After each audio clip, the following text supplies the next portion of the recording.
E aí, Boa noite, Elião. boa noite, tudo bem? Eu tô ótimo, e você? Tudo jóia. Então tá bom, vamos colocar aqui o tema, Legal. fixar aqui as coisas.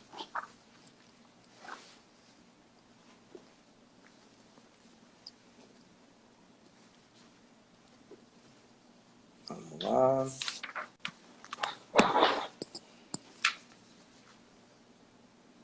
Tudo bem com você? Tudo bem, e você? Tudo ótimo. Pronto, Tudo em paz. perfeito. Bom, boa noite a todas então, né? A gente tá ficando craque nisso aqui já, né, Elio? Vamos aprendendo devagarinho, né? Cada uma sempre com uma novidade, um aprendizado novo. Isso. Muito bom, então hoje a gente vai falar um pouquinho de hernia de disco lombar. Acho que vale a pena a gente se apresentar, né? Quer começar por você, Elio? Beleza. Bom, sou Hélio Nishioka, sou fisioterapeuta, sou bastante treinado e especializado em tratar dor lombar, dor nas costas, principalmente as doenças da coluna. Tenho concentrado meus estudos também nessa área, bastante em dor crônica dos pacientes que me procuram e fui um fisioterapeuta que começou muito pela área esportiva, ortopédica, trauma, mas que por algum movimento da carreira, que eu não sei dizer bem qual foi, eu acabei recebendo vários e vários pacientes que começaram a me trazer a demanda da dor crônica, do desconforto crônico, da dor persistente. Acabei mergulhando nessa parte, nessa área, e hoje tenho todos os treinamentos de todos os grandes publicadores que tem pelo mundo, e é uma área pela qual eu me apaixonei há uns 15 anos atrás. Isso. Legal, muito bom. Eu sou Alberto Gottfried, sou médico ortopedista, cirurgião de coluna, trabalho em São Paulo, atuo tanto na rede pública quanto privada, na Santa Casa de São Paulo e no Hospital Albert Einstein. E é uma honra estar aqui com você hoje, Hélio. Eu acho que hoje eu vou tirar todas as minhas dúvidas como cirurgião e espero que você faça o mesmo aí do ponto de vista do físio, né? Legal. Tá. Bom, beleza. Eu vou começar então com uma questão que tem se falado bastante. Eu tenho ouvido falar sobre o fisioterapeuta como o primeiro contato do paciente, né? A gente aprende lá na faculdade que o paciente procura o médico faz o diagnóstico, o médico, se for o caso, indica para o físio e a coisa vai. Mas isso mudou, né? A informação está muito mais fácil para todo mundo, o Google está aí, todo mundo, de certa forma, sabe um pouco dos problemas e às vezes procura o físio como primeira linha de tratamento. Então eu queria já abrir de cara querendo saber a sua opinião em relação a isso, se você se sente confortável e quais casos você não se sente confortável e o que você diria para os colegas fisioterapeutas que se encontram numa situação dessa, quais são as armadilhas que eles têm que fugir numa situação de primeiro encontro de um paciente com hernia de disco, por exemplo. Legal. Então, a gente tem essa prerrogativa do Conselho Federal de Fisioterapia, que é uma coisa de um tempo para cá, o fisioterapeuta passou a ser um profissional de primeiro contato, que era uma coisa que informalmente já acontecia, né? Ou seja, pela nossa rede de contatos, a gente tem muita proximidade, o fisioterapeuta é um profissional que tem muita proximidade com o paciente e convive muito com o paciente, então ele acaba criando, construindo uma relação, uma aliança terapêutica importante. Mas dentro da própria medicina, dentro da própria medicina e também dentro do grupo dos paramédicos que reabilitam, a gente já tem grandes grupos, inúmeros profissionais que veem dor lombar pela primeira vez. Precisa ter uma listinha que imagina que um paciente com uma dor nas costas, por uma hérnia ou não, ele pode procurar o ortopedista, ele pode procurar o clínico geral, ele pode procurar o neurocirurgião, alguns procuram reumatologistas, algumas mulheres se queixam disso para ginecologista. O médico do esporte, a gente tem agora o anestesista que faz intervenção também. O geriatra recebe essa queixa, o médico acupunturista e o fisiatra. Só falando da área médica, né? Então são 10 profissionais diferentes, com formações diferentes que recebem dor nas costas no consultório de maneira corriqueira. Dentro dos reabilitadores, a gente tem os fisioterapeutas, tem os osteopatas, tem o quiroprata, tem o acupunturista, o fisioterapeuta acupunturista, a gente tem o profissional de pilates, de RPG, e até aquele massoterapeuta, que às vezes é físio, às vezes nem físio não é. Ele é um prático que faz massagem e acaba recebendo um paciente com queixa de dor nas costas. Né? Sem dúvida. O mais importante para mim é que o profissional, o fisioterapeuta, tenha treinamento em triagem, ele tenha essa vivência e esse hábito, esse costume de fazer, de ter esse hábito de estudar isso e de estar preparado para triar um paciente de primeiro contato. Triar o que do que, Hélio? Quando você fala triagem, a gente imagina a separação, né? Triar um grupo A de um grupo B. O que seria isso na sua cabeça?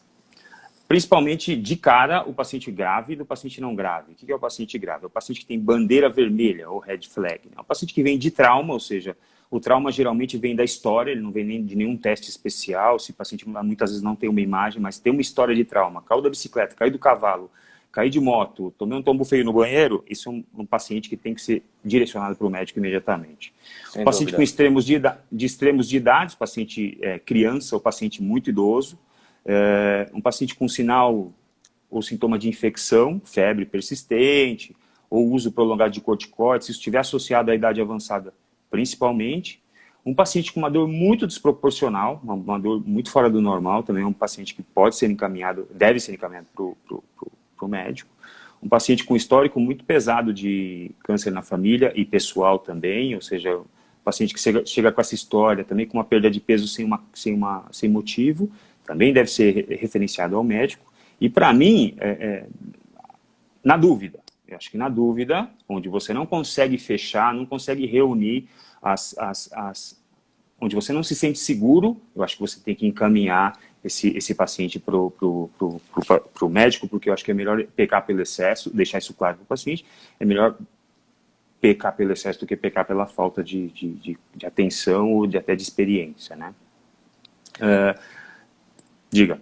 Não, legal, fundamental lembrar dos red flags. Não sei se você falou de déficit neurológico também como red flag. Os déficits neurológicos estão inclusos dentro dos red flags, uma alteração no movimento, uma alteração na capacidade de força, também é uma coisa importante. Outra coisa importante de se desenvolver quando você quer triar paciente é ter desprendimento do paciente, ou seja, saber que devemos trabalhar em equipe e não trabalhar tentando resolver todos os problemas do paciente e sempre ter uma diretriz de buscar o melhor manejo, independente de quem vai dar esse manejo. Ou seja, se não faz parte da minha alçada, referenciar esse paciente para um médico, cirurgião, e para fazer isso de uma maneira mais adequada, para fazer isso de uma maneira mais cômoda para o paciente, mais segura para o paciente, cultivar uma boa rede de confiança, ou seja, você ter colegas com quem você já conversa, com quem você já troca ideia e já tem essa referência para você encaminhar. Olha, é da minha inteira confiança, se eu fosse operar a coluna hoje, seria um dos poucos caras que colocaria a mão na minha coluna, seria esse cara. Então, direcionar dessa forma que o paciente já vai com uma outra cabeça para esse profissional que a gente está encaminhando. Legal, o pessoal está se manifestando aqui, ó, a Júlia Ducati falando de caldequina, teve mais gente falando de caldequina. Sem dúvida, caldequina é a urgência das urgências, hernia de disco, né? Então são casos dramáticos, onde além da dor e do formigamento, etc., isso altera também a função vesical. Sim. Então, e é importante lembrar disso também, porque todo mundo, ou muita gente, pensa que a alteração vesical é perder a urina. Quando, na verdade, a primeira alteração, a mais precoce, é retenção urinária. Retenção urinária. Então, se você não faz a pergunta certa para o paciente, por exemplo, você está com mais dificuldade para começar a urinar, fala, realmente, eu estou fazendo mais força para urinar. Então, essa pode ser a primeira manifestação de uma caldequina e que o paciente sozinho não percebe e não vai te falar. Se você não fizer a pergunta certa, a resposta não vem. Eu acho que é importante, não é gastar tempo com isso, é investir tempo nisso, não atender o paciente com pressa, não atender o paciente pressionado. Eu acho que é importante, num caso de primeira vez, você olhar todos os pontos do paciente para não comer bola. Isso é muito importante. Legal, muito bom. Beleza. Bom, agora vou te mandar a minha pergunta, que chumbo trocado não dói. Manda. Vamos lá. Bom, o que você acha de um serviço hospitalar de pronto atendimento com a presença de uma enfermeira triando as bandeiras vermelhas, os casos mais graves, uma enfermeira com esse treinamento? Aliás, hoje, dia da enfermeira, Parabéns a todas as enfermeiras, caso a gente tenha alguma aqui. Verdade, parabéns. Junto dessa enfermeira que fez a triagem, um fisioterapeuta no pronto atendimento, atendendo imediatamente o doente com técnicas manuais e movimento, já tentando desmistificar esse problema do paciente, e um médico especialista de coluna de retaguarda, né, abordando os casos mais graves, os que não respondem ao tratamento conservador com fisioterapia imediata e precisam de medicação, e os pacientes que são com sinais e sintomas cirúrgicos natos, assim. O que você acha de uma ideia dessa? Não, isso seria o mundo ideal, né? Curiosamente, estava até falando com o meu amigo Dan Viola, o Dan está até acompanhando com a gente, lá em Nova York, cirurgião de tumor, está fazendo pesquisa em Nova York, e ele, há uns anos, no Einstein, ele ajudou a desenhar um fluxo como esse, exatamente isso que você está me falando. E qual que era o racional na época, né? O pronto-socorro lotado, e metade dos pacientes ortopédicos, metade dos doentes ortopédicos eram dor nas costas, ainda é. Né? Recentemente eu fiz um levantamento, quando eu ainda trabalhava no pronto-socorro do Einstein, e era mais ou menos isso. Então, o que a gente queria, em primeiro lugar? Tirar casos que não são necessariamente de pronto-socorro, né? E abrir espaço para casos graves, como fraturas, infarto agudo do miocárdio, AVC, etc. Tirar um pouquinho isso. E, ao mesmo tempo, dar um tratamento de excelência para o paciente, ou seja, esse caso não é grave, ele foi triado, não é grave, é uma dor lombar, não tem red flag, etc. Ele vai direto para uma sessão de físio e dali ele vai para o consultório do médico e toca dali para frente. Só que a gente tem que lembrar que existe uma fonte pagadora por trás de tudo isso. E esse modelo era muito disruptivo na época e ia mexer demais com questão de horário de pronto-socorro, tinha o custo do fisioterapeuta que teria que ficar lá de plantão, às vezes com paciente, sem paciente. E aí eu lembro que, na ocasião, o projeto não foi para frente por questão de entrave referente à fonte pagadora. Mas acho que no mundo ideal isso faz todo sentido, Hélio. Isso faz total sentido. A gente já tem essa realidade em países de primeiro mundo, e alguns trabalhos que eu li, você desafoga um pouco o trabalho do ortopedista, onde ele tem uma demanda muito grande por dor nas costas, e uma grande maioria delas é uma dor nas costas sem tanta gravidade. Sim, sim. Então você tem uma fila de espera enorme e o paciente também sai mais satisfeito porque ele acaba recebendo orientação e de coisas ativas que ele pode fazer e tentar diminuir a ingesta de medicamento, né? E a gente sabe também que na dor lombar aguda, remédio, você pode dar de tudo, a dor não vai embora. É impressionante. Difícil. Você tenta A, B, C, resgate, morfina, e o cara vai embora do pronto-socorro com dor. Então, acho que nesse sentido faria todo sentido alguma coisa a mais mecânica, sem dúvida. Sim. Legal. Muito bom. Bom, então eu vou emendar a minha segunda pergunta. Beleza? Manda bala. Bom, agora o nosso assunto é exame de imagem. Tá? A gente vê aí bastante uso do exame de imagem, né? E com relação ao exame de imagem, a gente vê um certo exagero muitas vezes, né? Não é corriqueiro, mas muitas vezes a gente vê um exagero na solicitação desses exames. Na sua opinião, o exagero nessa solicitação de exame, ela vem de uma falta de uma melhor informação do médico a respeito da utilidade desse exame? Ela pode vir da pressão do paciente, que acha que uma boa consulta envolve um pedido de ressonância, ou do médico que tem medo de deixar passar alguma coisa oculta que pode ser mais grave e, por segurança, ele acaba pedindo esse exame de imagem. Tá ficando mais difícil, hein, Hélio? Eu acho que é um pouco de tudo. Tá? Eu acho que você tem razão nas três colocações. Tá? Em primeiro lugar, infelizmente, hoje, com a necessidade de mais e mais consultas, aí entra numa questão de remuneração e etc. e tal, se examina menos e se examina pior. Quando você examina menos e examina pior, você fica menos seguro para tomar as decisões e tomar as suas condutas. Então, recorre mais a exames de imagem. E muitas vezes os exames de imagem poderiam ser substituídos por um bom exame físico. Eu não tenho dúvida disso. Tá? Então, esse é o primeiro ponto. A qualidade do atendimento, a qualidade do exame físico do médico. Acho que nada substitui o exame físico e uma boa conversa, sem dúvida. Às vezes o diagnóstico é feito no bate-papo, ali nos 20 minutos iniciais de bate-papo. Você faz o exame físico já sabendo o que você vai achar, e o exame de imagem é simplesmente a coroação disso tudo. Segundo ponto é que, infelizmente, existe uma cultura de que o médico bom é o médico que pede exames. Então, se o paciente entra na sua consulta e sai sem nenhum pedido de exame, muitos deles saem frustrados, o que é muito ruim. Não deveria ser assim, mas infelizmente isso acontece. E, em terceiro lugar, uma coisa que acontece em alguns lugares no Brasil, tá, é uma inversão do fluxo que o paciente com problema de coluna tem até chegar no último recurso, que seria o especialista de coluna. Tá? Então, como é que funciona, por exemplo, nos Estados Unidos? Né? O paciente tem dor, ele procura o médico da família, então o médico lá, o generalista. O generalista, ele identifica os fatores de risco. Tá? Se o cara não tem nenhum fator de risco, ele começa a tratar. Às vezes sem nenhum exame. Começa a tratar, uma boa parte já resolve, fica bom e acabou, um abraço e volta para a vida. Aqueles pacientes que não respondem bem ao tratamento, aí eles são encaminhados a um centro de referência, onde eles podem ser avaliados por fisiatras, por médico de dor, recebem exames de imagem, podem parar aí nesse degrau, no fisiatra, no médico de dor, fazer infiltração e terminar por aí.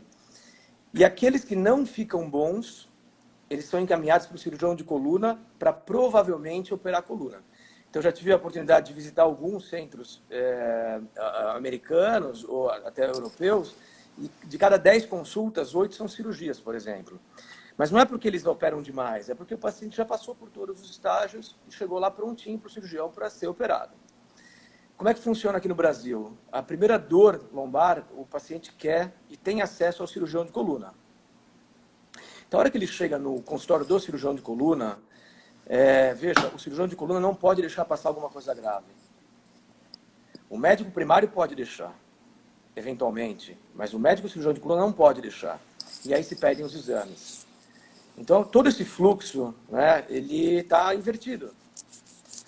Então, como o paciente já começa pelo final da cadeia, ele obrigatoriamente vai sair do consultório com algum exame de imagem, porque é a obrigação do especialista fazer todos os diagnósticos. E aí eu acho que isso alimenta também. Então, eu acho que são as três coisas. Isso que eu acabei de mencionar, a própria cultura do paciente que gosta e acha que o exame faz parte de uma boa consulta, e a insegurança do médico. Eu acho que você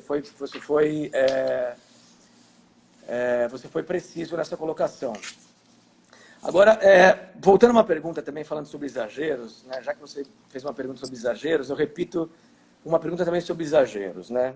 Então, hoje em dia se faz muita ressonância, se diagnostica muita coisa que está lá quieta, que muitas vezes são achadas de exame. Então, aqui a gente tem quase 100 pessoas assistindo essa live agora. Uma boa parte delas tem hérnia de disco, uma boa parte não faz a menor ideia que tem hérnia de disco. Uma outra parte tem hérnia de disco, morre de medo e essa hérnia nunca vai dar problema. E uma percentual, talvez menor, realmente tem a hérnia que precisa de tratamento. Então, aonde eu quero chegar com isso? Se fazendo mais exames, se fazendo mais diagnóstico de hérnia, se pede mais fisioterapia. E eu quero saber de você como dosar isso. Qual paciente precisa de físio, qual paciente não precisa de físio. Bom, legal. Cada vez mais, a gente tem adotado um caminho um pouco mais minimalista no sentido da fisioterapia também, da reabilitação. Ou seja, todo paciente com hérnia precisa de fisioterapia? Não. Sequer sabem, às vezes, que tem hérnia. Então, o que a gente trata quando tem é o sintoma. E o paciente muitas vezes não tem nenhum sintoma, né? Muitos deles sequer têm sintomas. Uma coisa importante dentro de um quadro de hérnia é que muitas vezes o paciente não tem sintomas, mas ele tem um exame de imagem que mostra uma hérnia, né? Esse paciente, ele deve ser abordado de maneira muito importante que ele seja esclarecido das coisas que aparecem no exame dele. Por exemplo, ele deve ser informado a respeito do que é hérnia de disco, por que ele tem aquela hérnia no exame dele e que aquilo não é importante, aquilo não é grave, não está dando sequer sintomas para ele.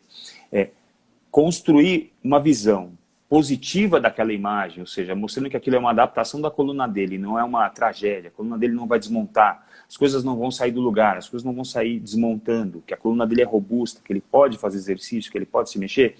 Isso é um ponto importante que evita o nocebo, né? Que é o termo usado para quando a informação do profissional de saúde, ao invés de ajudar, piora o estado do paciente. Então, a gente tem que evitar o máximo possível a questão do nocebo, esclarecendo para o paciente as dúvidas que ele tem, dando espaço na consulta para o paciente perguntar todas as dúvidas e justificar e explicar para que ele entenda, para que ele saia mais educado. Em relação à fisioterapia, uma grande luta nossa é acabar com a fisioterapia onde não é feita a avaliação inicial, ou seja, né, isso ainda é muito corriqueiro no Brasil, o fisioterapeuta que é intervencionista, ele só faz a intervenção, ele não fez a avaliação, e ele toca um serviço baseado nas coisas que foram indicadas para ele fazer. Isso é muito ruim, porque se a gente não sabe o que o paciente tem, a gente não consegue tratar. Outra coisa muito importante que a gente combate também é a fisioterapia passiva, ou seja, o meu paciente fica ligado no equipamento, depois ele é tirado daquele equipamento ligado em outro, depois ligado em outro e depois é mandado embora para casa. E essa terapia passiva, ainda muito em uso no Brasil, ela está absolutamente embasado que ela não funciona, que ela sozinha ela não tem potencial e nem capacidade para melhorar a condição do paciente. Então, isso até denigre um pouco a própria fisioterapeuta, a própria fisioterapia. Fazer 20, 30, 40 sessões, parece que é água com açúcar, né? Olha, fala mais totalmente. 10, faz mais 10. Assim, Totalmente. E eu vejo a fisioterapia como uma régua que pode ajudar o médico, onde a gente faz intervenção e o paciente não responde, isso a gente vai conversar mais tarde, mas de maneira a testar mais uma possibilidade de melhora do paciente e depois você fala, não funciona, o teu caminho pode ser cirúrgico, o teu caminho pode ser com alguma intervenção, o seu caminho não é com tratamento conservador de qualidade, né? E a gente até fala isso lá no curso de princípios da Spine, né? Ou seja, você manda o seu paciente para o fisioterapeuta, ele faz 10 sessões e volta. Você manda, ele volta, depois de 30 sessões o paciente está como? Como é que o senhor está? Tô do mesmo jeito, ou seja, alguma coisa está errada. Ou a fisioterapia não está sendo feita adequadamente, ou o paciente está fazendo terapia passiva que não vai mudar o quadro, né? Não vai mudar o quadro porque são coisas inefetivas que já deviam estar guardadas no porão, mas que ainda estão em uso, infelizmente. Muito bom. Hélio, quando você recebe um encaminhamento de um paciente com diagnóstico de hérnia, quero saber qual é o paciente que você mais gosta de tratar e qual é o paciente que você... Não como pessoa, obviamente, em relação à doença dele, ao problema dele. E qual tipo de hérnia você bate o olho e fala, puxa, essa daqui, essa não. Essa eu não gosto. Eu gosto de paciente com dor nas costas que melhora. Essa é talvez a resposta mais abrangente que eu posso te dar. E dentro dos pacientes que nos procuram, a gente tem de tudo. E a gente tem um confundidor muito grande, que é a presença de fatores psicossociais. A gente trabalha em São Paulo, a cidade mais, que mais comprime as pessoas na cidade é São Paulo. Então, a gente precisa ter essa balança para separar as coisas também. Eu acho que... não sei se eu estou respondendo a sua pergunta, não sei se estou fugindo, mas assim... Clinicamente, Elião, clinicamente, o cara chegou lá, por exemplo, com dor irradiada, ou com algum déficit, ou com um tipo de dor... que melhora, assim, assado? Que tipo de paciente que você bate o olho e fala esse sim, esse não? Muitos pacientes têm, dentro de uma avaliação do método Mackenzie, que é uma das ferramentas que eu uso, né, o paciente que responde mecanicamente, entre aspas, a um posicionamento corporal para melhorar os sintomas. Ou seja, a Juliana Ducati, que está aqui com a gente também, é outra pessoa certificada nessa técnica, e ela é muito interessante e ela é muito...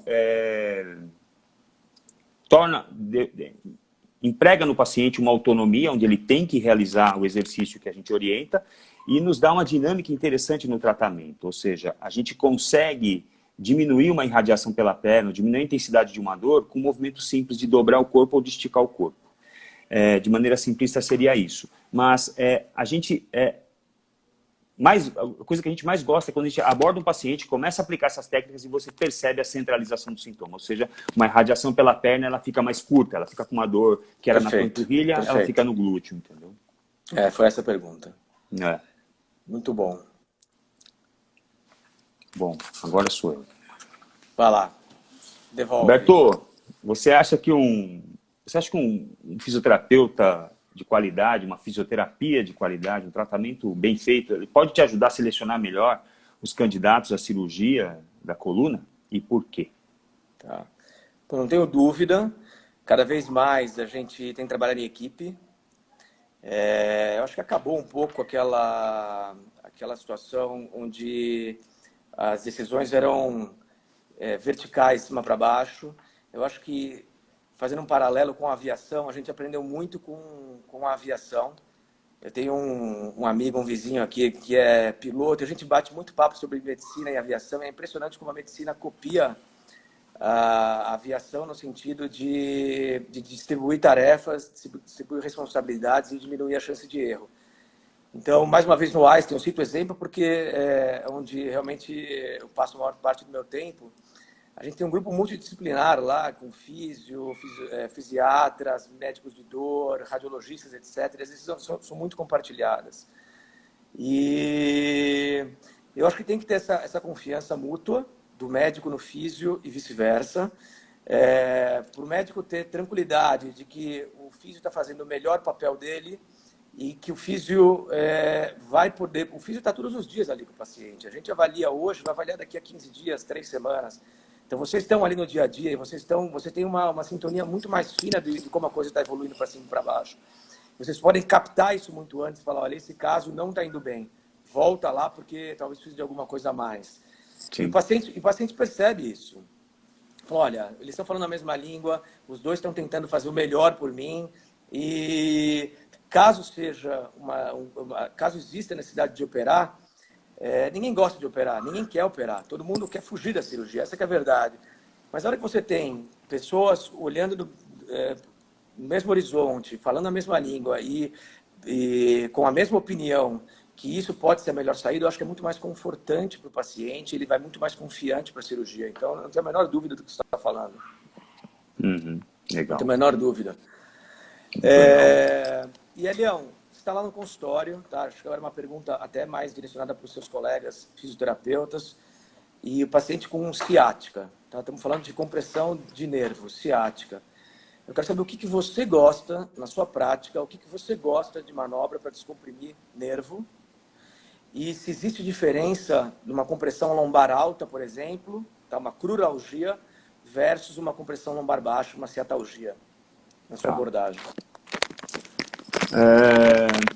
Bom, a manobra predileta para melhorar uma dor ciática, no caso, né? É a primeira pergunta que você fez, né? Primeira pergunta é qual manobra que você mais gosta e se isso muda de acordo com o nível de compressão? Dentro do paciente, a gente procura encontrar mais, assim, aumentar a nossa efetividade. Então, o que a gente acaba fazendo? A gente acaba usando mais de uma ferramenta para abordar esse paciente. Então, a gente não usa uma técnica ou outra, como numa cirurgia, onde você decide por uma técnica X e você vai nela do começo ao fim. Como a gente, entre aspas, já que você falou de aviação, como a gente conserta avião voando, né? A gente não para o avião, anestesia e trata, a gente... tem que usar um rol de tratamentos, porque a gente tem que ser o mais abrangente possível.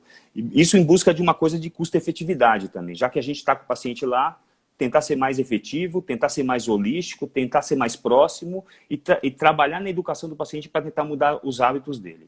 A coisa mais bonita para o fisioterapeuta é quando ele encontra um paciente com ciática e depois de educar e fazer uma manobra mecânica, o paciente melhora da dor, o paciente centraliza, ou seja, usando uma técnica que pode... Mackenzie, por exemplo, onde você consegue, com o paciente estendendo a coluna, a ciática que está na panturrilha sobe para a lombar, você tem um resultado muito bom e um prognóstico muito bom. A gente tem um prognóstico muito bom. Mas é muito importante a gente dizer que na fisioterapia, como a dor lombar e a ciática é uma coisa multifatorial, a gente tem que tratar de maneira multimodal. Então a gente bate muito em hábitos, a gente bate muito em saúde mental, bate muito em atividade física. Esse cluster, esse conjunto de coisas é que vai trazer muito mais resultado e muito mais efetividade para o nosso tratamento. Como muitas vezes, para nós, as coisas são menos específicas, a gente tem uma coisa inespecífica, então a gente ataca com tudo, porque a gente consegue um sucesso um pouco maior. Entendeu? Você está me ouvindo? Legal, não, interessante. Deu uma parada, deu uma congeladinha. Voltou? Voltou. Tudo bem. Tudo bem? Ok? Sim, sim, perfeito. É interessante que você descrevendo, o que você está me descrevendo, Hélio, é o que a gente faz no consultório com o exame físico. Não, legal. É exatamente Legal. a mesma coisa. É fazer manobras, é fazer provocação. A gente Isso. testa o LASEG, por exemplo. Eu sei que eu estou vendo que tem diversos pacientes aqui. E aquele teste, aquele maldito teste de levantar a perna, que faz reproduzir a dor. Fala, poxa, esse médico está me fazendo sentir dor. Mas justamente o que a gente procura é fatores de piora, fatores de melhora. E isso para a gente é fundamental no nosso diagnóstico. Eu vejo que vocês fazem a mesma coisa. Sim, sim, sim. A gente Teste, acaba teste, fazendo. faz entender a doença. Acho que essa é a ideia também, né, Alberto? É você ter um contínuo entre o consultório do médico, o consultório do fisioterapeuta, e mesmo nesse bate e volta que ele vai passar em retorno com o médico, você vê uma linguagem, você vê um alinhamento, você vê uma filosofia de trabalho muito parecida, onde a gente está lá realmente pro paciente naquele momento para tratar dele, para cuidar dele com as melhores práticas, independente de quem vai atender, de quem vai fazer. Mas isso eu acho que é o mais importante, né? Construir uma É isso, aliança terapêutica robusta também, né? Eu Sim. agora? Vá lá. Devolve. Bom, Alberto, qual é o critério mais objetivo que você usa no seu consultório para o tratamento conservador numa hernia lombar? Ou seja, qual o ponto que te faz decidir por esse cara é conservador, vou tentar, ou esse cara não, esse cara aqui eu vou operar? Poxa, essa é a pergunta, essa é talvez uma das mais importantes, né, que você podia me fazer. Estava esperando essa pergunta. Bom, primeira coisa, apesar de eu ser um cirurgião, né, eu conheço a história natural das hérnias e eu sei que a hérnia é uma doença de tratamento conservador. Tá? De cada 10 indivíduos com hérnia, 9 não vão precisar de cirurgia. 9, não 10. Então, o meu trabalho é caçar esse um paciente. Sim. Né? Por que caçar esse um paciente? Porque se esse um paciente não for operado, vai ser pior para ele. Sim. Então, lá na frente, ele vai pagar um preço por isso. E o preço pode ser dor crônica, dor neuropática ou fraqueza. Sim. Ou Ou tudo junto, né? em casos Ou tudo. trágicos, alteração de esfíncter e tudo mais. Mas vamos tirar um pouquinho de casos trágicos, que é a síndrome da caldequina já foi falado aqui. Sim. Então, vamos falar o caso lá os outros pacientes, dor lombar ciática. Não vou nem discutir aqui hérnia sem ciática.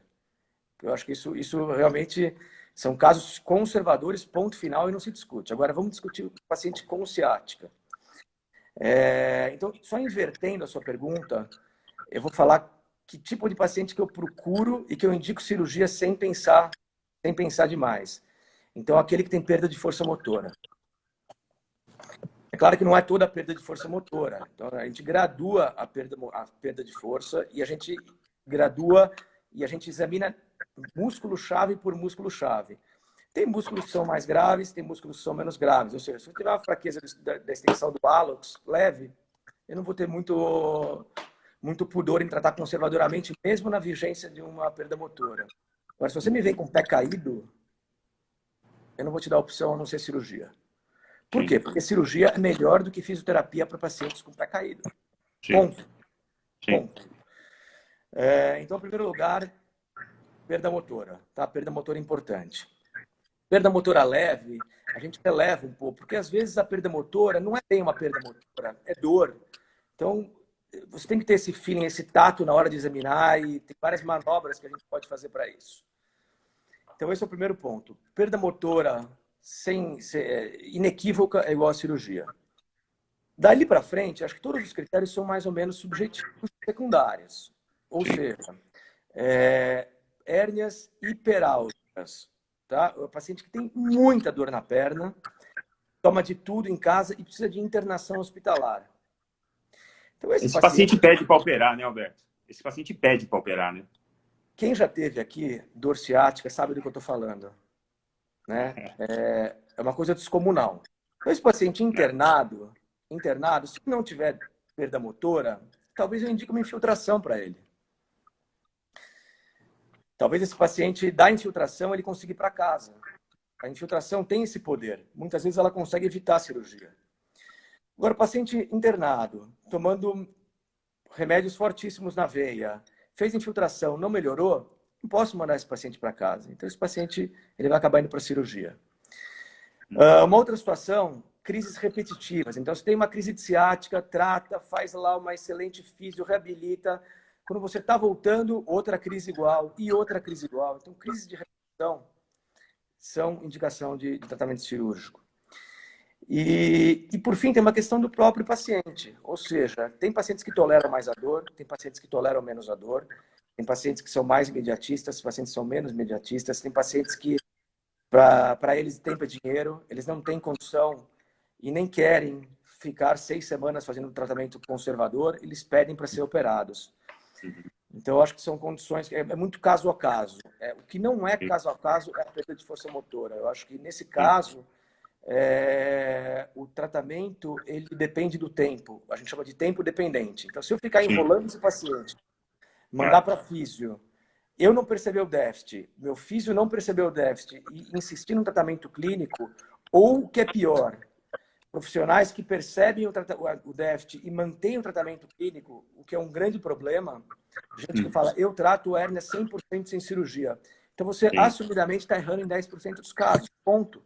Você vai acertar em 90%, você vai errar em 10% dos casos. E para quem tiver esse diagnóstico errado, esse paciente pode ficar com sequelas irreversíveis. Então, é mais ou menos assim que eu raciocino. Legal. Claro, para você. E o pior é que esses 10% ficam com sequelas importantes, né? Então, não é que o cara fica com uma dorzinha, o cara pode ficar com coisas mais limitantes mesmo, né? Exatamente. Dor neuropática é uma catástrofe. Super difícil de tratar, é uma coisa para o resto da vida.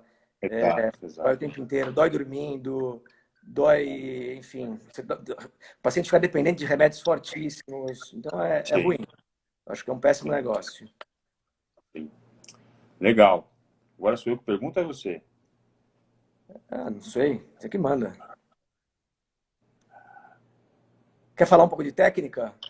Vamos falar de técnica. Tá bom. Eu já perguntei da sua técnica. Qual a sua...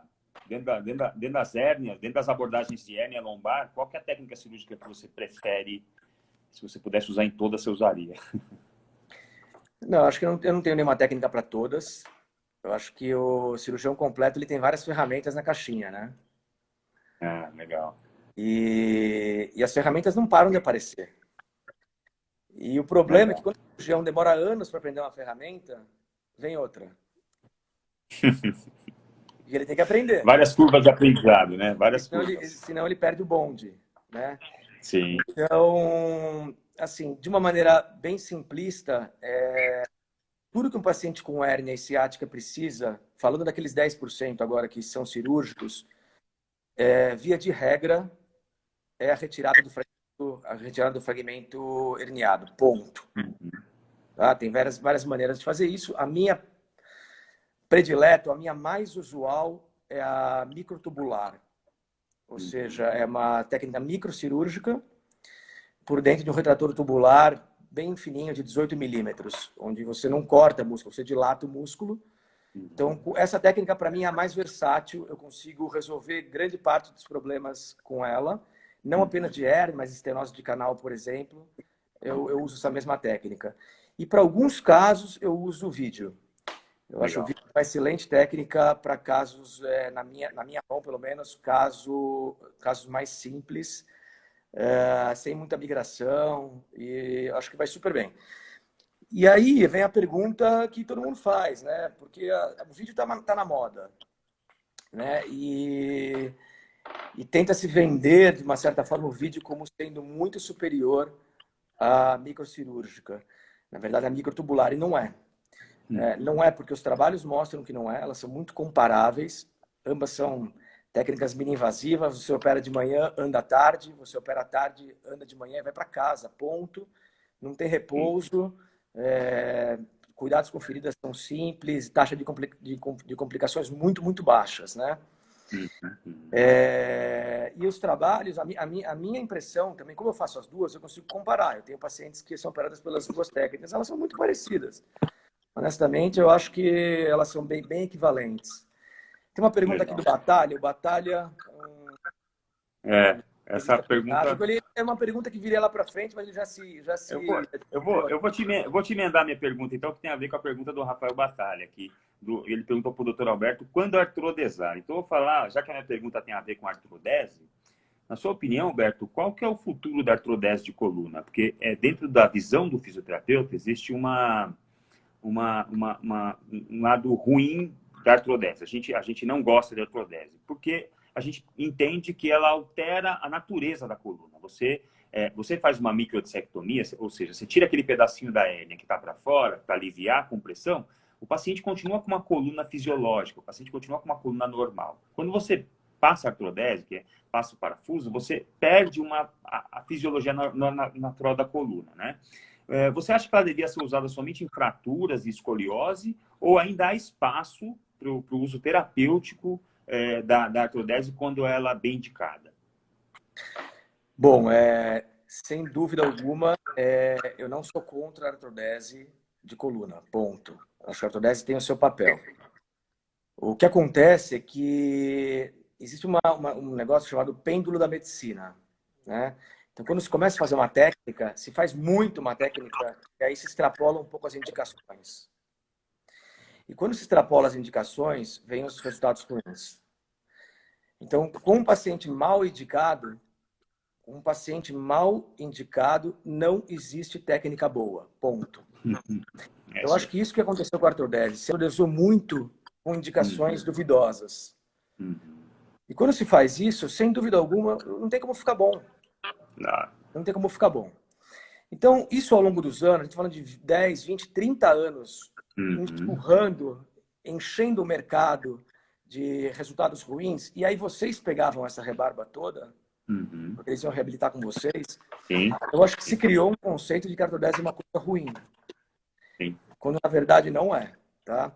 É claro que a imensa maioria dos pacientes com hérnia não precisam de artrodese. Mas existem casos onde a descompressão isolada é pior. Piora o problema. Então, qual situação eu estou falando? A principal situação para você não errar. Olha, eu quero ser o mais conservador possível nas minhas artrodeses. Eu vou indicar artrodese única e simplesmente quando existir instabilidade segmentar, que é a chamada espondilolistese. E tem várias causas para isso. Eu acho que a chance de você acertar é muito, muito grande. Se você tiver uma espondilolistese com instabilidade e fizer uma descompressão isolada, a chance de dar certo é muito baixa, se não for nula. Porque você não está endereçando a causa do problema. Você até pode descobrir o nervo, por um tempo ele vai ficar bom, mas o problema da instabilidade persiste. Tá? Então, assim, identificar os casos de instabilidade é o primeiro ponto. Tá? O segundo ponto é que mais ou menos 10% dos pacientes com hérnia vão precisar de mais cirurgia na coluna. Não importa a técnica. Por quê? O que eu faço como cirurgião? Eu simplesmente entro num problema que já começou ali há 10, 20, 30 anos. O disco gastou, o disco ficou frágil, o disco rompeu, ele herniou, comprimiu o nervo e aí me procuraram. O que eu trato nesse momento? Eu trato a compressão do nervo ali, eu descomprimo. Na verdade, eu entro numa parte isolada. A hora que eu saio de cena, a doença continua. Ou seja, e essa doença ao longo dos anos, para algumas pessoas, evolui com instabilidade. O disco é um estabilizador.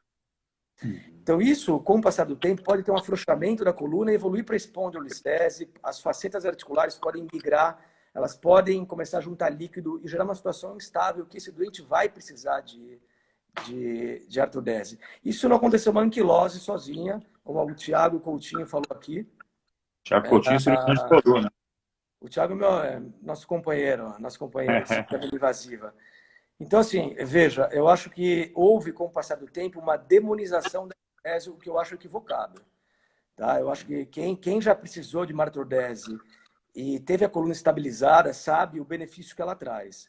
Então, eu acho que isso tem que sair um pouquinho da cabeça dos próprios fisioterapeutas que têm essa visão de que, poxa, não faz artrodese e coloca isso na cabeça do paciente quando na verdade, alguns pacientes vão precisar.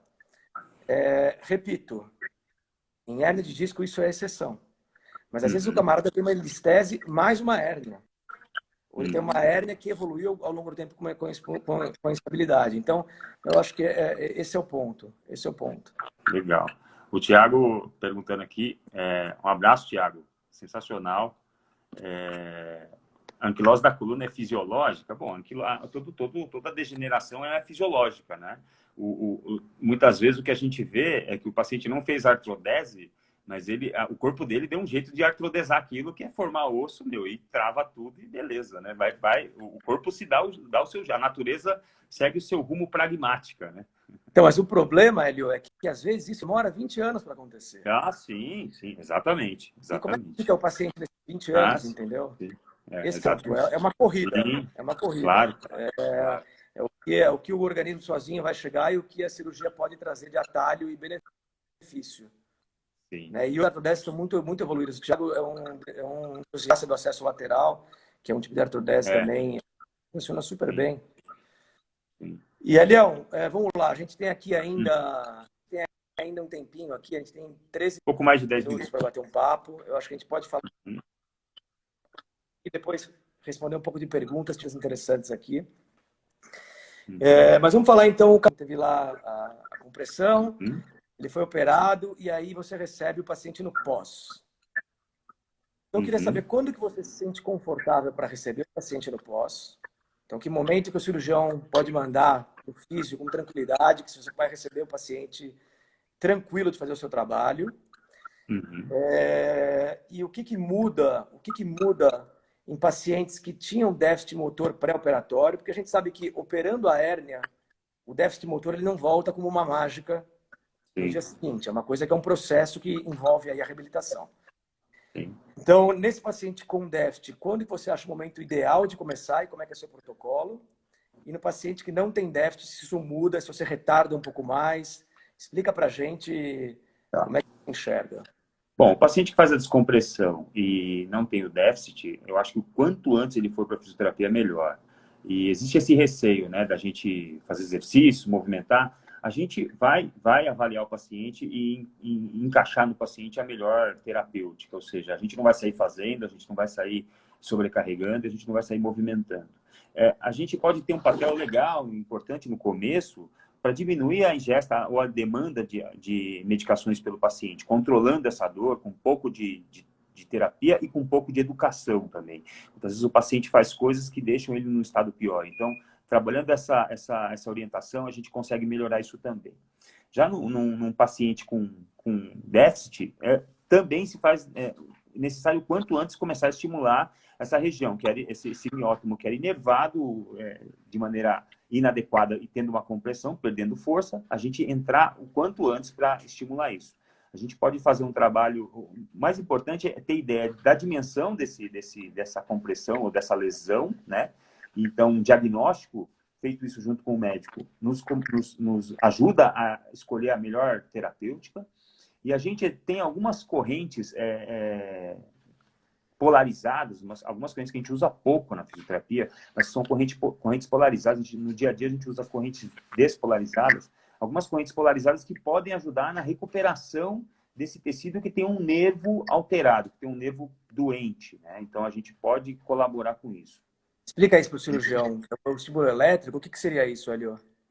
Um estímulo elétrico seria, você pega essa região muscular, tipo, digamos, o tibial anterior, porque o paciente ficou com o pé caído, você estimular o tibial anterior para recuperar essa mobilidade. A gente tem algumas correntes elétricas que conseguem trabalhar com músculo, com alteração de saúde do nervo, e fazendo essa estimulação. Então, você consegue manter esse músculo saudável, isso já aconteceu comigo, pacientes com o pé caído, e um paciente, não foi por causa de coluna, mas o paciente fez uma fratura de patela e fez uma compressão junto com a fratura do nervo ulnar, do nervo fibular comum.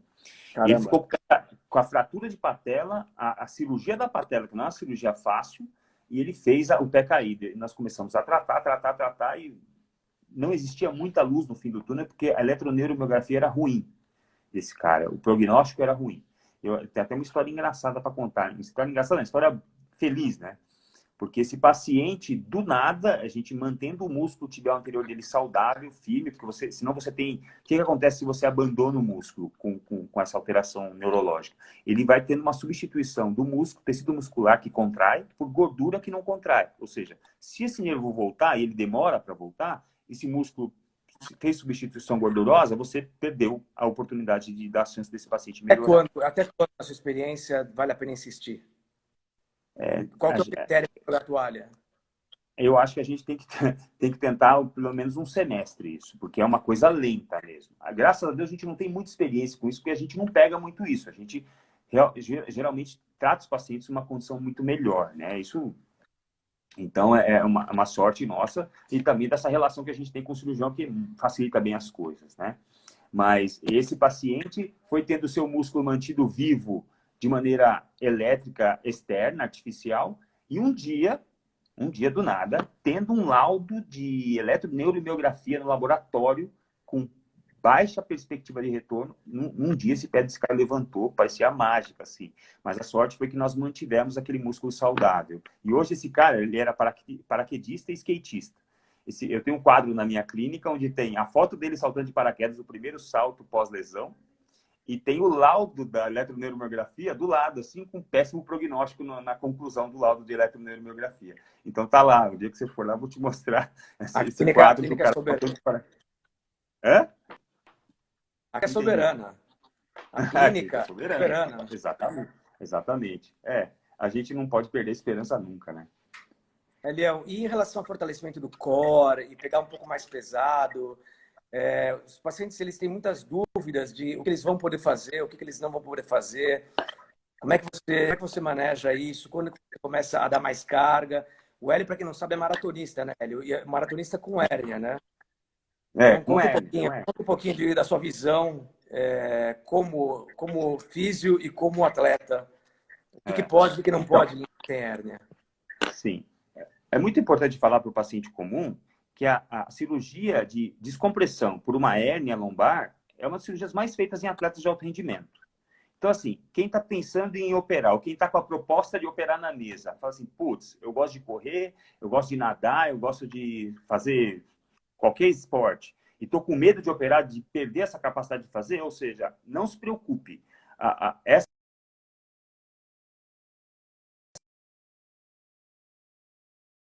atletas voltam a praticar o seu esporte de rotina. O que a gente tem que fazer com esse paciente? Colocar na cabeça dele, educá-lo a ponto dele entender que o atleta volta porque ele treina, ele volta porque ele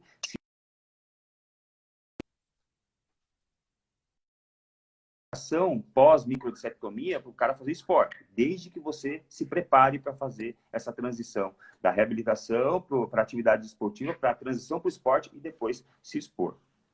É normal que você tenha alterações, por exemplo, eu tenho uma hérnia de disco lombar extrusa que foi encontrada no exame de imagem, mas eu não tinha sintoma nenhum. Ou seja, um amigo que me fez a ressonância, ele falou, olha, você não tem nada no quadril, mas eu fui lá na sua coluna lombar, você tem uma baita hérnia extrusa. Então, eu falei, não, tudo bem, não tenho sintoma nenhum, e isso não me limita de nada. E a sensação que eu tenho, depois de 15 anos correndo 3 vezes por semana, e correndo 2 maratonas, é que quando eu corro, eu não tenho a sensação de que eu estou estragando o meu aparelho, estragando a minha coluna. Eu não sinto que eu esteja me machucando.